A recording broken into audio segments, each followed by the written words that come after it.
Здравствуйте, в эфире программа «Энергетика Якутии», отраслевые новости, и я ее ведущая Татьяна Каракулова. И вначале коротко о главных темах выпуска. На полюсе холода этой зимой будет теплее. Открытие новой котельной благословил сам Чингис-хан. В Арктике завершается ремонт дизельного оборудования. Электростанции готовы к пиковым нагрузкам. Вместо гаража – электрическая розетка. В Якутске увеличивается количество энергостоянок. На полюсе холода этой зимой будет теплее. Специалисты теплоэнергосервиса построили новую котельную в селе Аймикон. На торжественный запуск пришли и взрослые, и дети. Подробности в нашем видеосюжете. Этого момента с нетерпением ждал каждый житель села Аймикон. Здесь запущена в работу новая модульная котельная. Она оснащена 3 мощными установками и максимально автоматизирована. Старая котельная вся ручная, руками, котлы лопатами. Шлак тоже из котла выбирали лопатами. Вот так. Сейчас все компьютер. Вот. Аймикон называют полюсом холода. По данным ученых, в прошлом веке температура здесь опустилась до 71,2 градусов ниже нуля. Это самое морозное место северного полушария, поэтому качественное теплоснабжение жизненно необходимо. Уже в ближайшее время оно охватит 100% жилого фонда. Мы построили новые объекты, подключили всех потребителей, которые были подключены ранее, а также новых абонентов в объеме 1,4 гигакалории. В 2020 году мы продолжим строительство тепловых сетей и техприсоединения еще порядка 39 домов жилых. Стоимость всего проекта 90 миллионов рублей. Он был реализован в рекордные сроки, всего за полгода. Чтобы успеть до начала отопительного сезона, стройматериалы и котловое оборудование завезли заранее по автозимнику. Сложности по завозу в дорогах, дороги печальные. Сейчас возят машины очень дорогие у них, Вольвы, Скании, и то бишь отказываются ездить.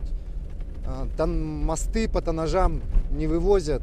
Просим, уговариваем, доставляют, как-то все равно стараемся, помогаем. К запуску котельной энергетики полностью перестроили систему централизованного теплоснабжения села. Для этого проложили километры труб и поставили современный теплопункт. В селе Аймикон очень низкая плотность тепловой нагрузки. Это все требует строительства огромного количества тепловых сетей. Было построено около 5,6 километра тепловых сетей. Все это требует согласования с жильцами, учитывать мнение каждого жителя. В церемонии разрезания символической красной ленты принимает участие ученица сельской школы Аида Сукулова. Она победила в конкурсе на лучшее название для котельной и получила ценный приз от теплоэнергетиков. Ильга в переводе «дающий силу» и «обволакивающий тепло». Теперь для жителей Аймикона заготовка дров на долгую зиму постепенно уходит в прошлое. А это значит, что и жить в одном из самых труднодоступных и суровых поселков страны становится комфортнее. До 35 опор для линии электропередачи каждый месяц устанавливают работники центральных электрических сетей. Производится монтаж более километра проводов. Работы ведутся для подключения новых потребителей. Основной объем приходится на Якутск и его пригороды. Сейчас у нас город развивается в основном вширь.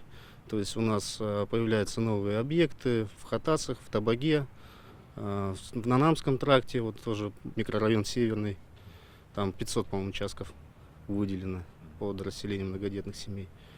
И там также реализация мероприятий техпрессы выполняется на сегодняшний день. Подключение новых объектов ведется круглый год, вне зависимости от сезона.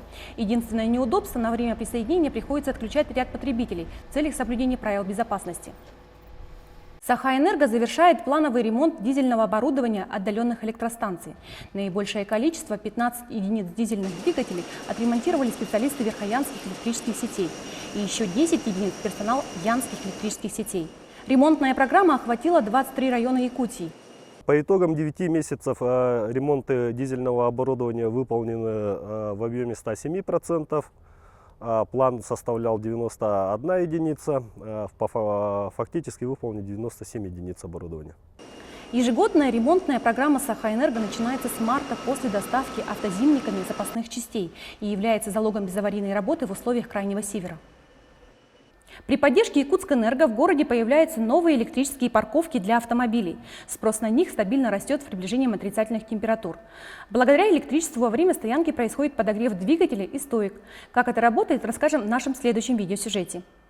Каждое утро, приезжая на работу, Ирина подключает к электрической розетке свой автомобиль, у которого под капотом установлен специальный подогреватель двигателя. Для меня это экономнее выходит, чем постоянно стоять на бензине. Плюс еще идет, как бы сказать-то, амортизация двигателя, частей автомашины. То есть авто себя чувствует достаточно хорошо. Обогреватель автомобиля разработан и запатентован местными инженерами. Он позволяет держать в тепле не только двигатель, но и подвеску и даже салон. Для работы необходимо лишь электричество. Специальную стоянку с розетками оборудовали специалисты Якутскэнерго.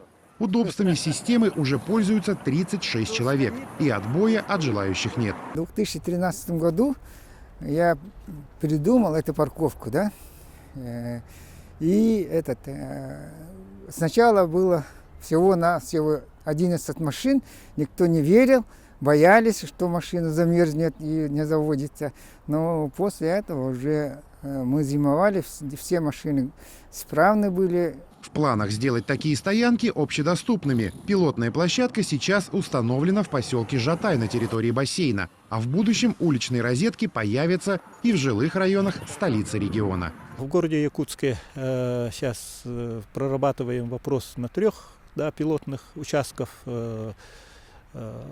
Также будет это общедоступные станции. Чем ближе 40-градусные морозы, тем актуальнее вопрос зимовки машин. Авторы проекта надеются, что уже в ближайшее время смогут предоставить альтернативу гаражам для автолюбителей Якутска. Энергосбыт продолжает работу по переводу на прямые договоры собственников помещений многоквартирных домов. Напомню, что это стало возможным после принятия соответствующего закона в апреле прошлого года. На сегодняшний день на новую систему оплаты коммунальных услуг в Якутске перешли десятки домов. Для потребителя, безусловно, есть плюсы в такой организации отношений. Каждый потребитель имеет свой собственный договор с ресурсником и может быть уверен, что деньги, которые он платит за ресурс, они дойдут по назначению. Он передает показания непосредственно тому, кто поставляет тепло, кто осуществляет расчеты, и в данном случае имеет возможность напрямую выйти на ресурсоснабжающую организацию с требованием о нарушении качеств. То есть он может обратиться как в управляющую организацию, в ТСЖ, так и к ресурснику. Оплату по прямым договорам следует осуществлять непосредственно поставщику Якутскэнерго через кассы энергосбыта. В Центре помощи и комплексного сопровождения детей-сирот Берегиня торжественно открыта новая спортивная площадка, построенная на средства Якутскэнерго в рамках долгосрочного сотрудничества. О современном снаряжении здесь мечтали давно. Теперь воспитанники могут заниматься популярными игровыми видами спорта. В знак благодарности дети подарили своим шефам настоящую концертную программу и передали благодарственное письмо генеральному директору ПАО Якутскэнерго Александру Слойку. Сразу 5 призовых мест завоевали проекты Якутскэнерго на конкурсе Министерства энергетики Российской Федерации «Медиатек-2019».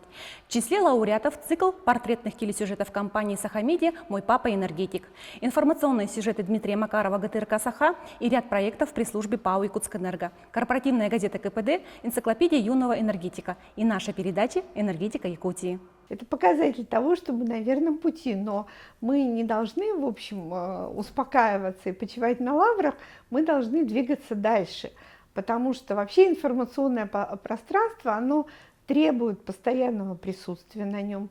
И очень важно показывать жителям республики то, на самом деле, чем занимаются энергетики, какова их работа, как важно, чтобы эта работа была сделана качественно. Конкурс «Медиатек» является самой престижной площадкой для выявления лучших медийных проектов компаний топливно-энергетического комплекса России, а его дипломы значительно сказываются на повышении имиджа компаний-участниц. По итогам 2019 года пресс-служба Якутскэнерго признана лучшей в структуре Росгидро. На этом все. До встречи в следующем выпуске программы «Энергетика Якутии».